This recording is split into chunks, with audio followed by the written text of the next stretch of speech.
The Vanishing of Brian Shaffer, a British adaptation. The night of the 31st of March 2006 seemed like just another Friday night for Brian Shaffer. A medical student at Ohio State University, he was eager for the start of spring break.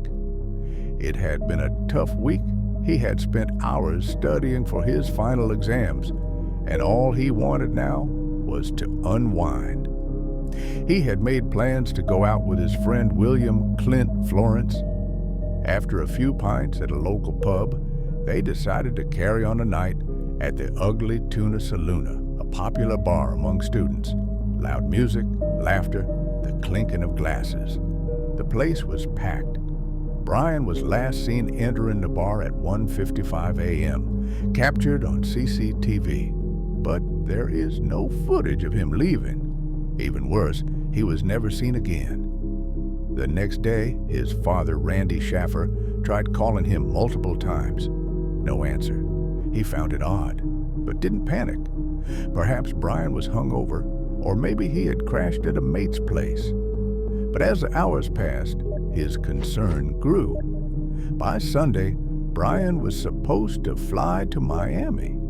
He had booked the tickets in advance. He and his girlfriend, Alexis, had planned a romantic getaway.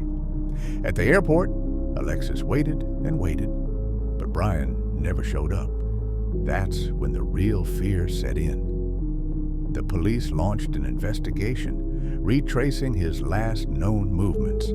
CCTV footage from the Ugly Tuna Saloona showed Brian walking in. He seemed relaxed, chatting with friends, enjoying his night. At around 2 a.m., the cameras recorded him near the entrance talking to two women. His friend Clint later said they lost track of each other inside the bar, and at some point, Brian simply vanished. Detectives searched every inch of the bar. It was located on the second floor of a commercial building with only one main entrance and escalator leading down to the ground level. All exits were covered by CCTV. And in none of the footage did Brian appear leaving the bar. It was as if he had vanished into thin air. The initial theory was that he might have left through a back exit, but that led to dark, narrow alleyways cluttered with rubbish and debris, an unlikely escape route for someone leaving unnoticed. CCTV should have caught him, but it didn't. The search intensified. For weeks, teams combed streets, alleyways, rivers, and abandoned buildings. No trace, no clues. Police questioned Clint Florence and other friends who had been with Brian that night. Some cooperated, but Clint, his closest mate, refused to take a polygraph test. That raised suspicion, but without solid evidence, the case went cold. The idea that Brian had voluntarily disappeared also didn't add up. His passport was at home. He had plans to propose to Alexis, and he had recently lost his mother.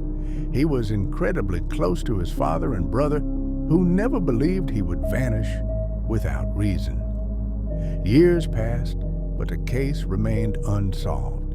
Then, in 2008, tragedy struck again. Brian's father, Randy, was killed in a freak accident during a storm. Soon after, an anonymous message appeared in his online obituary. It read, "I love you, Brian. Dad." The IP address was traced to a remote town, but it had no connection to Brian. Just another eerie twist in the case already shrouded in mystery. To this day, no one knows what happened to Brian Shaffer that night. He walked into the Ugly Tuna Saloona, but never walked out. What do you think happened? Let us know in the comments. And subscribe for more unsolved mysteries. See you in the next video.